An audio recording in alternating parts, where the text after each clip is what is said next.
Hola amigos de Una Vuelta, sean bienvenidos a un nuevo episodio de su programa favorito, en donde esta vez vamos a hablar sobre la pretemporada de la Fórmula 1 y todo lo que pasó en estos días en Bahrein. Así que acompáñenme. Chao, qué ganas de ver la Fórmula 1. Ahora que tú lo dices, en verdad me dieron pila de ganas. Compadre, es hora de a una vuelta.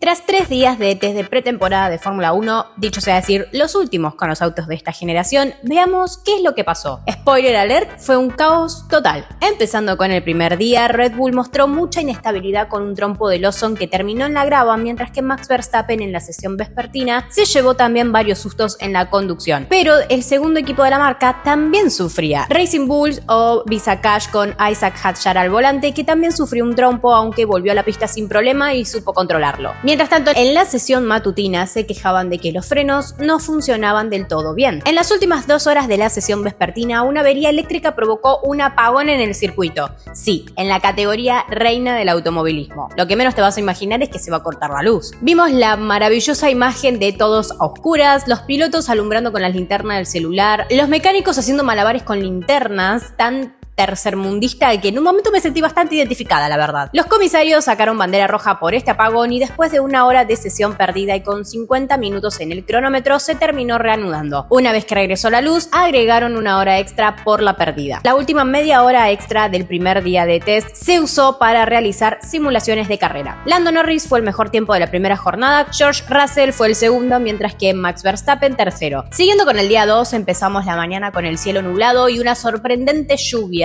pero para nada molesta. Los pilotos giraron sus primeras vueltas, pero media hora después aproximadamente la verdadera lluvia empezó. Sí, otra sorpresa más, lluvia en el desierto.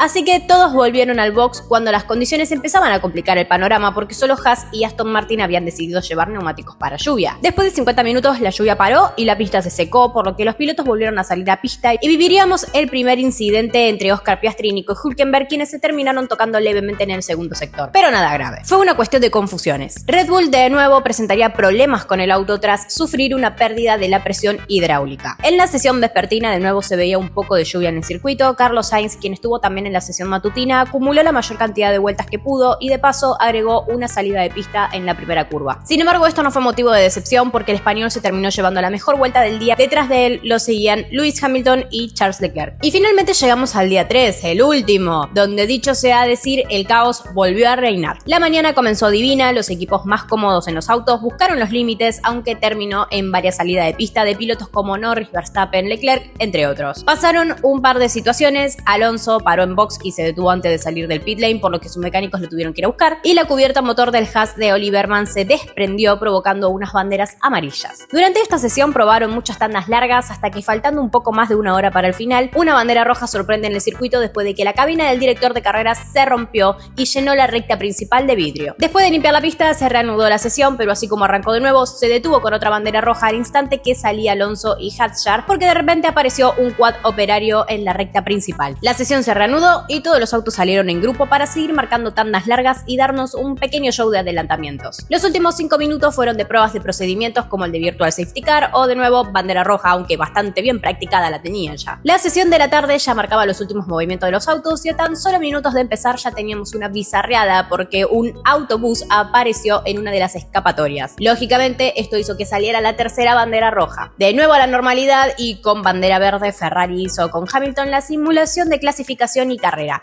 Esta tarea lo repitieron los equipos luego de dejar 1 hora para que sus pilotos cronometraran diferentes vueltas y marcaran sus tiempos. También pudimos observar una pequeña batalla cuando empezaron a simular las vueltas de clasificación, teniendo a pilotos como Alex Albon y Max Verstappen en la cabeza. Finalmente, el tiempo más rápido del día se lo llevó George Russell. En el segundo quedó Verstappen, quien pese a todas las dificultades demostró un excelente ritmo de velocidad, y Alex Albon cerró el top 3. Y así, en este breve resumen, conocimos un poco de todo lo que pasó en estos test de pretemporada de la Fórmula 1, que dicho sea decir, no fueron tranquilos. Nos vemos el 16 de marzo para la primera fecha del calendario en Australia. Estamos todos más que ansiosos y emocionados porque empiece. Carlos, otra vez estamos aquí.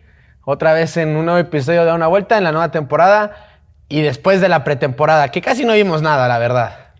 Digo, a fin de cuentas, la pretemporada se sabe que es más para los equipos, para que vayan planeando cómo va a ser la temporada, para que también un cierto sector de la prensa que está más metida en lo técnico pueda sacar algunas conclusiones, hacer sus predicciones. Para los aficionados como tal, no es tan atractiva que digamos. Sí, no, es muy aburrido ver 8 horas de dar vueltas a carritos, porque literal es eso. Oye, del WEC no vas a estar hablando, ¿eh? Arriba el WEC. Que por cierto, también estamos estrenando... Escenografía. Escenografía, o sea, totalmente... de Checo Pérez, que ya no está en la Fórmula 1, pero es lo que teníamos en casa. Bueno, en mi casa de Torreón, porque para la gente que no sabe, yo soy de Torreón, tengo ahí carritos de Mercedes. Tú también tienes carros de colección, pero se te olvidaron. Sí, se me olvidaron. Poco a poco Hubo vamos. que ponerse a hacer el arroz para el rato.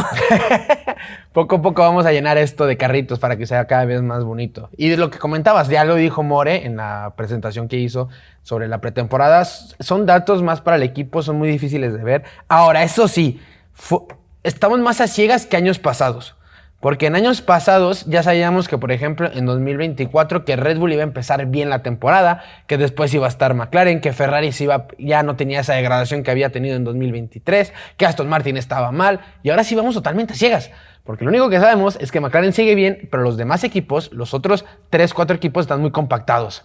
Hay gente que puede creer que eso de que vayamos a ciegas no es tan bueno, pero yo creo todo lo contrario. O sea, sí, me parece muy bueno que para esta nueva temporada nadie sabe qué va a pasar. Sí.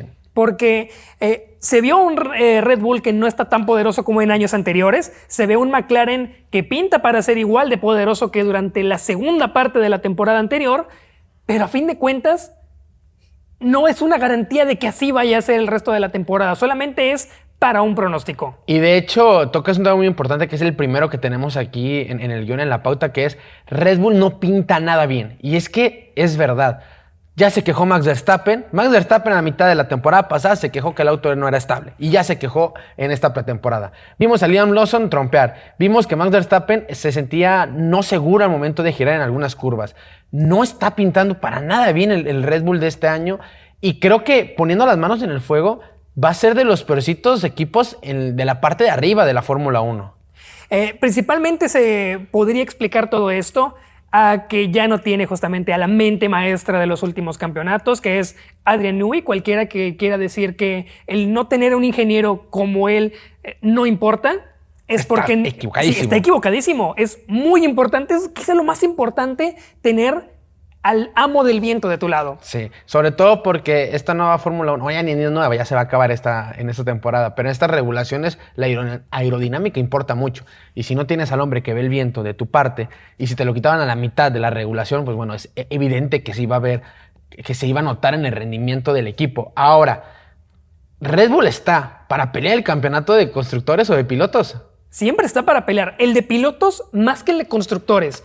Porque cuando tienes a uno de los mejores pilotos de todos los tiempos, porque Max Verstappen ya lo es, ya con 4 mundiales, sí, claro, definitivamente está ahí.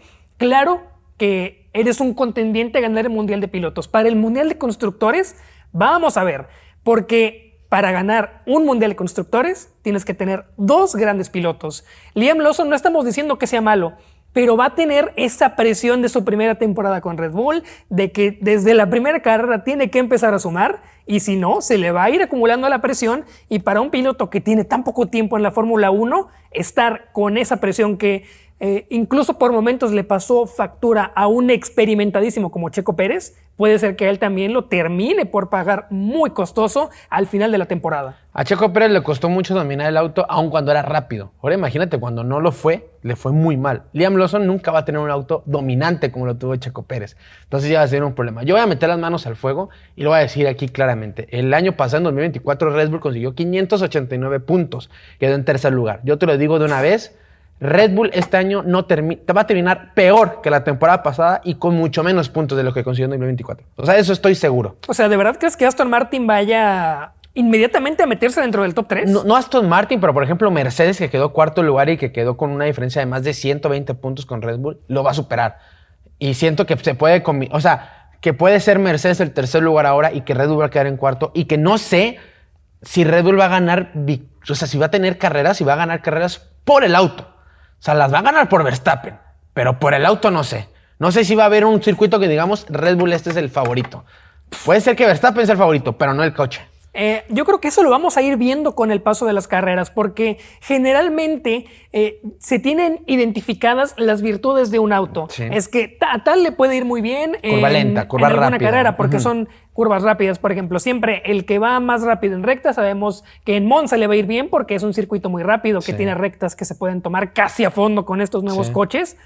Y hay que ir estudiando, porque si Verstappen dice que el coche no gira bien, eso es un muy grande problema, porque sabemos que Verstappen tiene una gran capacidad para adaptarse a cualquier auto. Y sobre todo que el Red Bull está hecho para Verstappen. Y si el piloto en el que te basaste para hacer tu coche está diciendo que no están funcionando las cosas, ¿qué le esperas a Liam Lawson? O sea, ¿qué tiene Liam Lawson para competir? Entonces, sí, yo te digo, yo por lo menos sí pongo las manos en el fuego, que para mí Red Bull consigue menos puntos que la temporada pasada y va a quedar en una peor posición. La otra contraparte, el otro lado de la moneda, McLaren, fue el equipo que más se notó fuerte, que menos degradación tuvo en los neumáticos y que tuvo un mejor ritmo de carrera. ¿Crees que McLaren otra vez va a ser el amplio favorito para ganar los grandes premios? Definitivamente, también porque quizá tiene la pareja que mejor sabe trabajar en la Fórmula 1 actualmente, ya que Checo no está con Max y que no tienen tampoco en Red Bull ese auto tan poderoso como antes. Sí se antoja para que esa dupla entre Norris y Piastri, que ya demostró la temporada pasada que se entiende muy bien, que sabe trabajar en equipo, que también es importantísimo, sí se planta quizá como la favorita, aún por encima de la de Hamilton y Leclerc, que tú ya la pones dentro del Olimpo de las mejores duplas de la Fórmula 1. Efectivamente, porque mi predestinato es el mejor de la historia. Un predestinato que lleva no sé cuánto tiempo y sigue sin cosechar ningún mundial de pilotos. Tocaste un tema muy importante que me parece que hay que sobresalir, que es de los 4 equipos de arriba, que es claramente McLaren, Mercedes, Ferrari y Red Bull, el único o la única escudería que repite alineación es McLaren, porque los otros 3 ya no. No sabemos cómo va a funcionar la dupla Antonelli-Russell, la dupla Leclerc-Hamilton y la dupla Verstappen-Lawson. La única que repite y que fueron campeones de constructores fue Piastri y Lando Norris. Y te lo voy a reiterarlo y lo voy a afirmar. La mejor dupla hoy por hoy en la Fórmula 1, por lo que hemos visto, sí es la de Piastri y Lando, porque las demás son una incógnita y no sabemos cómo va a funcionar. Sí, sobre todo porque muchos pueden guiarse por el nombre de Leclerc y Hamilton. Sí, claro, por nombre sí puede ser mejor que la que tiene McLaren, pero todavía no sabemos cómo vaya a ser ese trabajo de Leclerc en el que, hay que decirlo, va a ser un piloto número 2. Por más que quiera ser, por más que digan que va a haber competencia interna, siempre sabemos, o sea, Leclerc no puede ser el piloto número 1 de Ferrari teniendo al máximo ganador en la historia de la Fórmula 1. Pero ¿no crees que va a haber 2 pilotos número 1 en Ferrari? O sea, ¿tú sí piensas? Siempre dicen eso, siempre dicen que no, aquí no hay piloto número 1, aquí el que sea más rápido es el que va a tener los resultados. Claro que no. Entonces va a haber una pelea interna horrible. Todas las escuderías siempre tienen un piloto 1. Lo vimos cuando estuvo la pelea por el 1 y el 2 entre Checo y Verstappen. Decían que no había 1, pero claramente el 1 era Verstappen. Sí, era obvio. Y también cuando había en este caso de la de Ferrari, que decían que no había 1 entre Leclerc y Sainz. Así Sainz ha dado declaraciones que no era así. De manera externa se notaba que Leclerc era el número 1 y que Carlos Sainz, tal vez no un número 2 muy marcado como Checo, pero sí era un número 2 un poquito más rezagado. Me dolió esa afirmación de que Leclerc va a ser el número 12. Yo no lo veo tan claro como tú. Yo sí, clarísimo. Es que entiendo por qué lo dices, porque Hamilton es un 7 veces campeón del mundo y es imposible que no llegue para liderar un equipo, pero Leclerc es el predestinato y es el hijo pródigo de Ferrari. Entonces ahí lo veo complicado, pero sí siento que hay que ver cómo se maneja eso. Predestinato, 0 títulos. Pero porque no la han dado. Hamilton, 7 títulos, con escuderías diferentes también. Que eso también hay que sumar mucho, con McLaren y con Mercedes. Yo sigo diciendo que si a Leclerc... Mira, lo dije muchas veces la temporada pasada del podcast y aquí lo voy a traer otra vez a la mesa. Leclerc te queda campeón en el 2023 con el Red Bull de Verstappen. Verstappen no te queda campeón con la Ferrari de Leclerc. No sabemos. Yo para mí es eso por lo que Leclerc no tiene un título. Si no le han dado un auto ganador. Cuando le dan un auto ganador, o que por lo menos en la mayoría de las carreras es el favorito para ganar, yo creo que ahí Leclerc puede demostrar. Ahora, si en este año le das ese auto ganador, pero al lado tuyo tienes a Hamilton, es una presión y un problema grande para Leclerc. Porque ahora sí se lo vas a dar. ¿Y qué excusa vas a poner? Sí, y puede ser. Supongamos que tiene una temporada como la que tuvo Red Bull la temporada anterior, en la que la primera parte domina y se le ve que sí va a dominar otra vez la temporada y que después de las modificaciones se cae. O sea, también tiene que ser un auto que sea estable a lo largo de toda la temporada y más porque estas nuevas campañas son larguísimas. Los calendarios son de 24, 23. más de 20 carreras. O sea, tiene que ser muy estable eso, tiene que haber mucho trabajo también por parte de los ingenieros de ambos equipos, porque cuando no lo hay, pasa cosas como la que llegaron a pasarle a Red Bull con Checo Pérez, que empezó a ir en declive a pesar de que ya había demostrado de sobra que puede manejar en una escudería con la presión que tiene Red Bull. Y ahora, hablando de Ferrari, ya que tocas el tema con Leclerc y Ferrari, ¿viste las declaraciones que dio Hamilton a Time? Es una revista, para la gente que no sabe que Time es una revista de Estados Unidos un poco más social, toca temas más, pues, de social. Extra deportivos. Sí, efectivamente. Y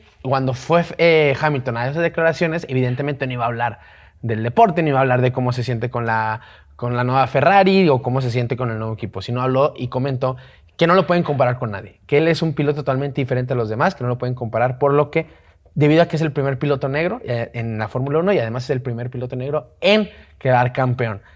Y que no lo pueden comparar con ningún piloto actual ni con un piloto del antiguo. ¿Crees que está mal que Hamilton diga eso? O sea, que se ponga como que no se puede comparar con nadie. No, me parece que está en lo correcto. No se puede comparar con nadie porque aunque digan... he visto comentarios al respecto que decían, no, pero ¿eso qué tiene que ver? Tiene que ver mucho. Sí. Las personas que alguna vez en su vida sufrieron algún tipo de discriminación, ya sea latinos viviendo en Estados Unidos, también alguna persona que tenga origen indígena en nuestro mismo país, Sí.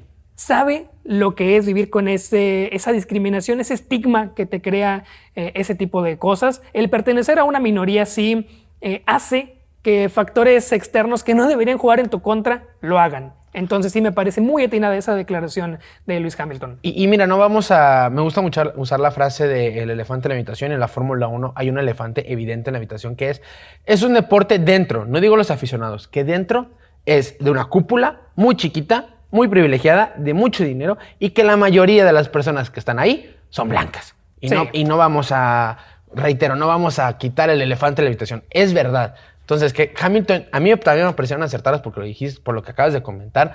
Las personas que no han estado en esa minoría o que no han recibido esa discriminación no pueden comentar o no pueden descreditar las palabras de Hamilton porque no las has vivido. Solo Hamilton es lo que ha vivido. Y en ese aspecto sí es muy acertado lo que dice. Nadie ha vivido este camino que yo he hecho y por eso no me pueden comparar con los demás pilotos. En ese aspecto. Que la gente se le olvida que las declaraciones fueron en un periódico social, en una revista social que es Time. No las dio a la Gaceta Tu Sport, no las dio a Sky Sport. Ni tampoco a la cadena de la Fórmula 1. A fin de cuentas, siempre Hamilton ha sido muy respetuoso de eso. Cuando le toca hablar de la pista, habla de cosas de la pista, responde también en la pista, pero en esta ocasión sí tenía una licencia, por así decirlo, para tocar ese tipo de temas. Totalmente de acuerdo y qué bueno que estamos en la misma sintonía en ese aspecto de que sí, Hamilton, las declaraciones por lo menos me parecieron bien, acertadas y en el tiempo, sí, te cambiaste Ferrari, eres el foco mediático a nivel internacional y a nivel deporte, creo que quitando, es que ya ni siquiera, por ejemplo, Mbappé, Vinicius, Haaland no tienen el nombre que tenían Cristiano y Messi en el fútbol. Entonces tal vez hoy por hoy Hamilton puede ser top 3 de los deportistas que más se habla en el mundo. Sí, definitivamente. Sí, ya se hablaba mucho de él estando en Mercedes, ahora que está en el equipo insignia del automovilismo, no de la Fórmula 1, del automovilismo, claro que se habla mucho más. Sí me compras esa que Hamilton hoy por hoy es de los 3 deportistas más mediáticos en todo el mundo. Definitivamente, o sea, me parece incluso que entra a ese Olimpo de los deportistas que llegaron a convertirse en mainstream, por así llamarlo. Caso, por ejemplo, de Tom Brady, que todo el mundo lo conocemos. De cultura popular. Y que gracias a ese nombre ya también, ahora que está retirado, puede dar conferencias, va a estar aquí en Monterrey también.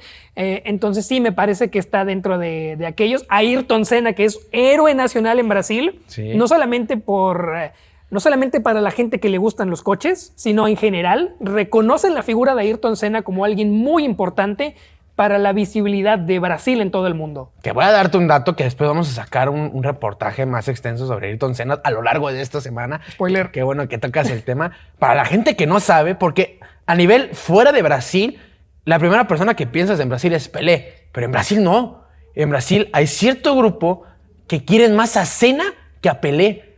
Y todo el contexto, y lo voy a dar súper rápido, es porque Brasil, cuando llega Senna es campeón en el 88, es campeón en el 90 y 91. Y Brasil, el último campeonato que había conseguido de fútbol fue en el 70.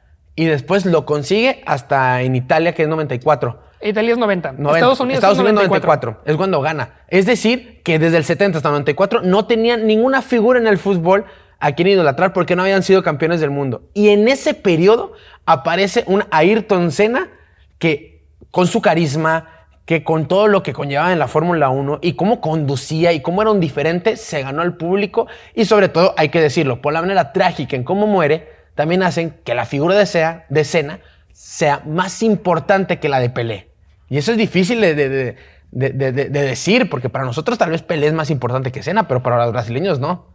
Sí, se nota mucho esa influencia. Es diferente, por ejemplo, a lo que ha tenido Argentina, que siempre tiene a sus futbolistas más arriba, pero se notó un poquito ahora con la llegada de Franco Colapinto, que como ya tenía mucho tiempo que Argentina no tenía un personaje en la Fórmula 1, el tener ahora a una nueva representación dentro de este deporte al que es tan difícil llegar, animó muchísimo al pueblo argentino, claro, que también lo está siguiendo a pesar de que está como un piloto de reserva. Totalmente. Entonces sí, nomás para aclarar eso, y sí, spoiler alert, a lo largo de este lunes, que pues lo podemos decir de una vez, salió el primer reportaje de Pits News como tal, Carlos, que es la pelea entre Ayrton Senna versus Alain Prost, esa en 1988 que inició. ¿Cómo inició la pelea? ¿Con qué carrera fue donde se pelearon por primera vez? Pues bueno, en el reportaje que hoy sacamos en Pits News en YouTube y después vamos a sacar en otras plataformas, ahí aparece. Entonces, sí, en el caso hoy, vamos a cambiar totalmente de tema, porque nos fuimos con Senna, hablamos de Ferrari y ya vamos a aterrizarlo más con Aston Martin. Hoy, oficialmente, 3 de marzo de 2025, Adrian Newey es ingeniero de Aston Martin. Ya es ingeniero, ya puede trabajar en las actualizaciones en el coche de Aston Martin. ¿Crees que va a ser un cambio radical rápidamente en Aston Martin o va a ser paulatativo?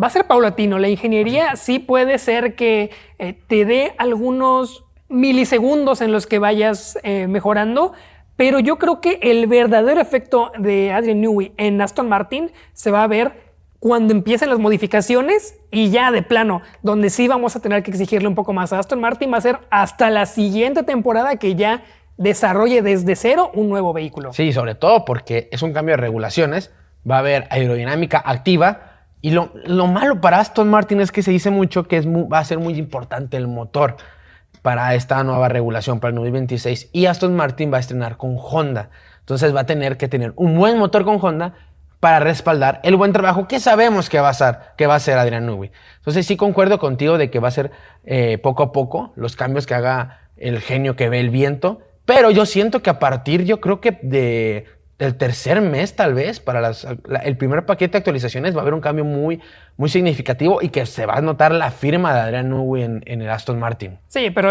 sin duda yo creo que se va a notar más hasta la siguiente temporada que ya trabaje por completo y más con ese nuevo motor que es un Honda. Sabemos que va a ser un buen motor. Si no me falla, debe ser Honda el segundo fabricante de motores con más títulos después de Ferrari, que siempre ha fabricado sus motores. Pero sí creo que está dentro del top 3 por lo menos de los fabricantes que mejores motores han desarrollado. Incluso sabemos, uno de los motores favoritos es el del McLaren MP4 sí, y era un Honda. Sí, efectivamente. El problema yo creo que de Honda es esa carga gris que tiene en 2000, cuando entra en la nueva regulación donde Mercedes domina, y que en varias ocasiones Fernando Alonso se quejó de ese McLaren Honda y que le decía que era un motor de GP2, que en ese momento era Fórmula 2, pero yo creo que sí, concuerdo contigo. Ya entendieron sus errores de los años pasados, ya hicieron autos ganadores, o bueno, motores ganadores con Red Bull y Max Verstappen, creo que ahora sí pueden hacer lo mismo, pueden replicarlo. Dato curioso que lo acabo de ver aquí en Twitter, y te lo comenté antes de empezar a grabar, se me hace muy, muy curioso. Varios medios, sobre todo ingleses, afirman que Aston Martin le hizo una oficina especial a Adrian Newey para que haga sus planos, porque Adrian Newey todavía los hace a mano. Él no lo hace... Como debe ser, un artista. Sí, es un artista, Adrian Newey. Totalmente. O sea, le puso la oficina perfecta para él. Y sobre todo, y lo que más llama la atención, Adrian Newey va a tener un cuarto en la fábrica de Aston Martin para dormir ahí. Eso es ponerse la camiseta. O sea, Yo creo que Adrián Newey dice, pues bueno, entro a las 9 de la mañana y voy a salir a las 12 o 1 de la mañana del otro día y mejor, ¿para qué me voy a mi casa que van a rentar en Inglaterra? Mejor me voy a dormir ahí en ese cuarto. Es que creo que hemos visto, los que seguimos un poquito el automovilismo, sabemos que Adrian Newey es muy comprometido con su trabajo, se nota con todos los vehículos que desarrolla y yo creo que no va a dormir tranquilo hasta que tenga por lo menos el plano de un Aston Martin que sepa que puede no solamente ganar carreras, que llegue la ansiada 33 de Fernando Alonso, sino que realmente ponga a Aston Martin como un contendiente a ser campeón del mundo de la Fórmula 1. Reiteramos, hasta la siguiente temporada. Sí, en esa temporada yo creo que va a haber un salto, eso sí, porque Aston Martin terminó como el 9º u 8º auto más rápido de la parrilla, o sea, de los más lentos el año pasado. Este año creo que va a empezar igual, va a ser un poquito lento, pero que poco a poco la mano de Adrian Newey lo va a hacer subir poquito a poquito escalones, no para llegar a podios, pero ya para pelear por puntos por lo menos. Pero sí, a mí me llama mucho la atención eso y que varios medios afirman que Adrian Newey se va a quedar a dormir en la fábrica mientras hace el nuevo Aston Martin. Es ponerse la camisa, es ser un diferente, porque es lo que hacen los genios. Es lo que hacen los genios. Ser totalmente diferentes. Y ya por último, Carlos, vamos a entrar a tu terreno, a donde te gusta, a donde nos vas a... Te traje exclusivamente aquí a una vuelta para que nos enamores, como estamos enamorados de la Fórmula 1, pero de otras categorías. A ti, precisamente, el WEC, el de resistencia. Fue la primera carrera este fin de semana, se llevó la pole Ferrari, me parece, el viernes, pero ¿quién ganó? Dime, ¿qué sabes del WEC? ¿Qué pasó en el WEC? Aquí tenemos, rapidito para no dejar mucho tiempo aquí, la victoria de los 1812 kilómetros de Qatar. Esta justamente es la única carrera del calendario que se mide por kilómetros y no por horas. Generalmente sabemos que la resistencia así se mide, pero fue la Ferrari número 50 de Foucault, Molina y Nielsen. Prácticamente toda la carrera la dominó Ferrari. Hubo muy pocas opciones para que el resto pudiera competirle. Incluso Toyota, que sabemos que es siempre el rival a vencer en la categoría. Vimos también un choque entre los dos autos que tenía Cadillac. Muy desafortunado es, al final le terminó pasando factura. Y menciono al Cadillac porque es uno de los favoritos de la gente por cómo suena. Tiene una sinfonía espectacular. Los pilotos que tiene. Un V8 americano también porque tiene a Jenson Button, que es un campeón de la Fórmula 1. Rapidito para repasar también, estuvo la F-Corse en segundo lugar y BMW después en tercer lugar, Toyota, otra vez BMW, Cadillac, Peugeot y desafortunadamente uno de mis favoritos, el Porsche 963, se quedó en el último lugar, nunca terminó de encontrar el ritmo de carrera. Y vimos también que la gente se enganchó mucho con el tema de Valentino Rossi en el WEC. Vamos a mencionarles rapidito, quedó en tercer lugar su auto, quedó una vuelta por detrás del ganador, que fue el TF Sport número 33, un Corvette C8 que también suena espectacular. Los motores americanos siempre suenan y justamente esta generación del Corvette es muy bonita de ver y también muy divertida de manejar, no tengo la menor duda. Y vamos a cambiar rápidamente de categoría en la IndyCar, porque tenemos que hablar de la IndyCar. Tenemos un representante muy querido. Yo creo que hoy por hoy es el piloto más querido en México activo, que es nada más y nada menos que Pato O'Ward. Se corrió también la primera carrera de la temporada en Petersburgo, en las calles de Petersburgo. Desafortunadamente tuvo una muy mala quali Pato, ni siquiera pasa a la siguiente fase. Tuvo que empezar desde muy atrás de la parrilla. La gana Alex Palou. Sabemos que Alex Palou yo creo que es el mejor piloto de la IndyCar por mucho. Es un múltiple campeón, hace las cosas muy bien y aparte su equipo Chief Racing siempre lo apoya. En el caso de nuestro mexicano, nuestro regiomontano, Pato O'Ward quedó en el 11º lugar. Entonces no empezó de la mejor manera la temporada Pato. McLaren siempre tiene estos problemas en la IndyCar, no es un auto muy fiable y ahora lo confirmó por lo menos con la primera carrera de la temporada. Esperemos que retome las riendas y poder ver a Pato O'Ward. Quedar campeón es muy complicado, pero por lo menos ganar carreras, que eso es lo importante. Y así nos acabamos la sección, Carlos, de la mesa de debates. Y seguimos ahora con el segmento con nuestra amiga, con nuestra invitada, que va a ser una recurrente aquí en A Una Vuelta, que ya había participado en la temporada pasada, pero ahora nos va a traer su seguimiento con Ferrari, porque es una tifosi de corazón. Sigue a Leclerc, se tatuó a Leclerc, de hecho tiene tatuada a Leclerc aquí mi amiga Alejandra Prada, y ahora nos va a comentar sobre qué pasó con Ferrari en la pretemporada.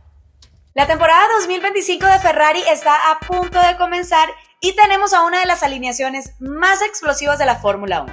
Por un lado, el 7 veces campeón del mundo Lewis Hamilton llega con toda su experiencia y su mentalidad ganadora, y por otra parte está Charles Leclerc, el joven talento de la escudería que tiene hambre de su primer título.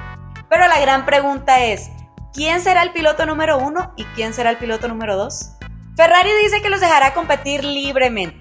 Pero siendo honestos, en la Fórmula 1, tarde o temprano, siempre hay un líder en el equipo. Leclerc ha sido la cara de Ferrari en los últimos años, pero ahora tiene que demostrar que puede estar a la altura de una leyenda como Hamilton. Mientras tanto, Lewis Hamilton tiene una sola misión: ganar su 8º campeonato y hacer historia con Ferrari. ¿Leclerc mantendrá su estatus dentro de Ferrari o Hamilton tomará el control del equipo? ¿Ustedes qué opinan? Ahora sí, Carlos, la última sección del programa, rueda a rueda. Ya sabes, tú y yo, debate rapidísimo, 1 minuto 30 tenemos para dar nuestros puntos de vista sobre temas en específicos. Y el primero es controversial, fuerte, del pasado, antaño. ¿Quién es mejor? Fernando Alonso. Me trabé todo de lo controversial que es. ¿Quién es mejor, Carlos? ¿Fernando Alonso o Sebastián Vettel? Inicias tú. Yo tengo una debilidad muy especial por Fernando Alonso, porque a pesar de que solamente tiene 2 mundiales de pilotos, ha demostrado en otras categorías como la resistencia que es un piloto completísimo en todos los sentidos. Si bien es cierto que durante su etapa en Ferrari no fue lo mejor del mundo, sí, te lo digo, tengo un sentimiento muy especial por Fernando Alonso, porque ha demostrado en más categorías que puede ser un piloto de los mejores del mundo y de los mejores de todos los tiempos. Yo estoy totalmente de acuerdo contigo, creo que es mejor Fernando Alonso, pero aquí voy a ser del abogado del diablo. Le reitero, Fernando Alonso es mejor que Vettel, es obvio eso. Pero yo creo que desacreditan mucho a Vettel porque dicen que tiene un auto ganador, que cualquiera puede ganar con ese auto. Ya hemos demostrado que aunque tengas otros ganadores, tienes que ser un gran piloto. Vettel es un excelente piloto, se adecuó bien a Red Bull, aprovechó bien las oportunidades que tuvo en Red Bull y hacía lo que quería con ese Red Bull. Para mí, Fernando Alonso es el mejor piloto, pero Vettel no es tan mal piloto como piensan. Y en esa etapa que tuvo con Ferrari, sí demostró que era un buen competidor a Mercedes. Competirle al tú por todo Mercedes era muy complicado y él lo hizo hasta cierto punto, hasta esa tarde trágica en Alemania. Le pudo competir, pero sí, para mí a Vettel se le tiene muy infravalorado. Es muy difícil catalogar a Vettel porque muchos lo consideran como muy mal piloto y ya lo estás infravalorando, y otros como mejor que Alonso y ya lo estás sobrevalorando. Como que no hay un punto medio entre los dos. Sí, yo creo que se nos olvida que Vettel es un multicampeón de la Fórmula 1, que sí dicen mucho eso de que su Red Bull no tenía competencia, que en Ferrari no hizo nada, pero también hay que tener muy en cuenta que justamente le tocó competir contra una de las escuderías más dominantes en la historia de la Fórmula 1, que era justamente ese Mercedes, si no mal recuerdo creo que todavía era gris, que uno veía esa flecha plateada que es como se le conoce siempre a los Mercedes que son así, y ya sabías que ibas a tener que estar compitiendo por el 2º o 3er lugar. Entonces sí me parece una labor muy destacable la que realizó el alemán montando la Ferrari, que no era tan buena como la que ha sido últimamente. Efectivamente. Vamos con el siguiente tema y empiezo yo, que ya lo dije al principio del programa, es descartamos por completo a Red Bull para el Mundial. Sí, para mí Red Bull hoy por hoy no tiene un auto para competir por el Mundial. Están por encima tanto Ferrari, tanto McLaren y, como lo que hemos visto en la pretemporada, el mismo Mercedes. En las últimas carreras del 2024 tuvo un auto inestable. A mitad de temporada Max Verstappen dijo abiertamente: yo no sé conducir esta cosa. Ya ni te digo lo que decía Checo Pérez. Se les fue la pieza más importante en la escudería, que era Adrian Newey, porque sí, Adrian Newey es más importante que Max Verstappen. Entonces, todos esos factores hacen, y además de que es Liam Lawson, un nuevo piloto que no está nada experimentado, que es un rookie tanto en la categoría, porque no ha tenido una temporada completa, como en el equipo, y todos esos factores hacen que no tenga la confianza, por lo menos yo, de ver a Red Bull pelear por victorias. La lógica me dice que sí, completamente descartado, pero sabemos que es deporte. Y en el deporte puede pasar cualquier cosa. Yo no daría por muerto a Red Bull todavía. Sí lo pongo con un porcentaje mucho más bajo que en años anteriores para ganar el Mundial de Pilotos, incluso para ganar carreras. Pero teniendo a un piloto como Max Verstappen de tu lado, uno de los mejores de la historia, y con un piloto que tiene muchísima hambre, porque sí se puede decir mucho eso, de que es que Lawson es un piloto nuevo, y justamente por eso tiene más hambre que varios pilotos de la parrilla que quizá ya se conformaron un poquito estando dentro de esas escuderías, peleando por ser el mejor del resto como se le conoce, pero no lo daría por muerto. Seguimos con el siguiente tema, Carlos. Que aquí se viene controversial. Te tardaste bastante antes de iniciar en la sección para hacer tu orden. El orden de equipo, viendo lo que pasó en la pretemporada, lo que sabemos de los datos, ritmos de carrera, lo que pasó en Bahrein. Carlos Nava, acomódame. Del 1 al 10, ¿cómo quedará el Mundial de Constructores de la Fórmula 1 en 2025? Dame unos segunditos, aquí tenía apuntado, no me quiero equivocar porque luego me van a matar. Número 1, indiscutiblemente McLaren, por la dupla, por el auto que tiene, por la continuidad del proyecto, me parece que va a terminar siendo el campeón de constructores. Ferrari porque tiene también una dupla muy importante, que va a tener siempre un auto ganador. Mercedes lo pongo como el tercer lugar, porque está ya pasando esta temporada de transición y creo que en esta va a ser de los que va a estar por ahí peleando, porque tiene un gran piloto como lo es George Russell, y también un novato que también va a tener mucha hambre y que va a ir aprendiendo de él. Después, Red Bull en el cuarto lugar, porque Verstappen está batallando para manejar el auto. No me imagino también lo que puede hacer Liam Lawson, que con todo lo que mencionábamos de la ambición que tiene, no creo que le vaya a alcanzar todavía. Y Aston Martin. Voy a poner a Aston Martin como el quinto lugar.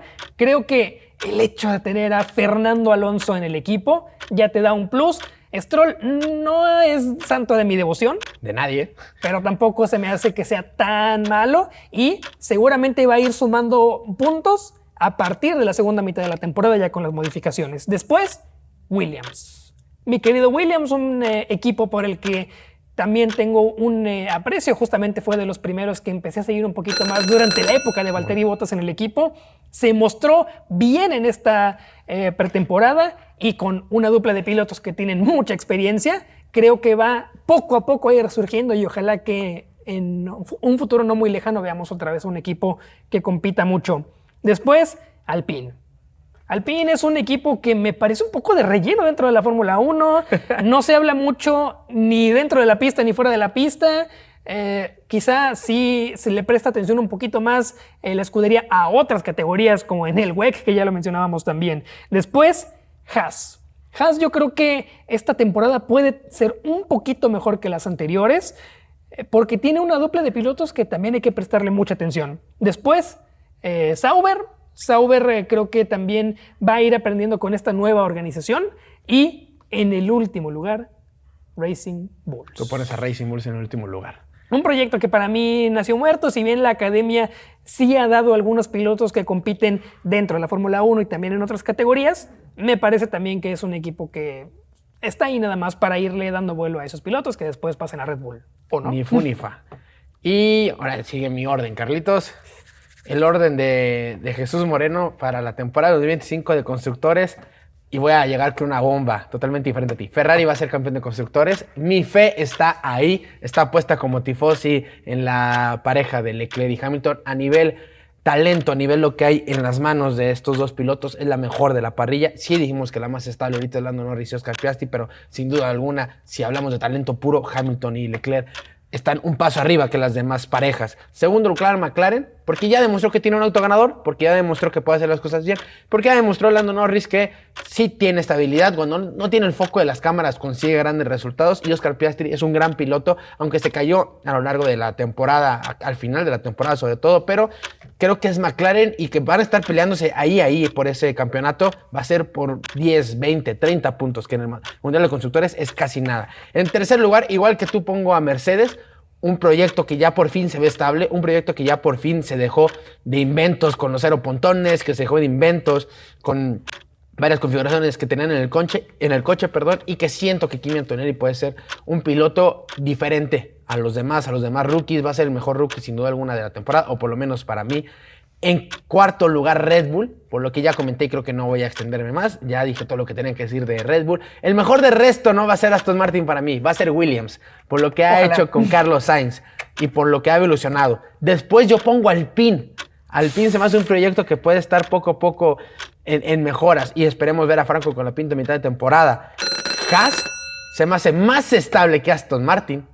Haas se me hace que es que después del nuevo director que tiene, ha presentado grandes actualizaciones. Después pongo a Aston Martin en ese octavo lugar, no por Fernando Alonso, no por Adrian Newey, sino porque no tienen una base muy mala. El coche del año pasado es muy malo. Racing Bulls en noveno lugar y en último lugar Sauber. Un equipo sin sabor. Y con eso nos acabamos la sección, Carlitos, y también se acaba el podcast. ¿Cómo te sentiste en este segundo episodio? ¿Cómo las sensaciones entre Ferrari y McLaren? Yo creo que va a ser el equipo que van a pelear allá arriba. ¿Cómo viste todo esto? Muy divertido todo esto. También aprovechamos para agradecer a todas las personas que han ido apoyando el contenido de Pits News en esta nueva temporada. Va a haber mucho más contenido también. Ya lo mencionaba mi estimado Choe. Muchísimos carruseles, reels, reportajes nuevos contando historias de este automovilismo que tanto nos apasiona. Y ya lo reitero. Gracias por seguir nuestro contenido. Compartan también el contenido. Le hemos visto que sobre todo en Instagram tenemos buen alcance. Suscríbanse también al canal de YouTube donde van a ver este podcast. Si vienen de los clips, ya saben dónde seguir el podcast completo. En Pits News. Y pues lo vamos a dejar otra vez con el reportaje de Ayrton Senna versus Alan Prost, que es lo que vamos a tratar toda esta semana. Y también el tuyo del WEC. El miércoles sale cómo funciona el WEC para todas las personas que tienen dudas. Así que nos retiramos. Senna piensa que no se pueden porque cree en Dios. El inicio de la pelea más polémica en la historia de la Fórmula 1. Alain Prost versus Ayrton Senna. Si eres un amante de la Fórmula 1, sin duda alguna vez has escuchado hablar de la rivalidad más importante, controversial,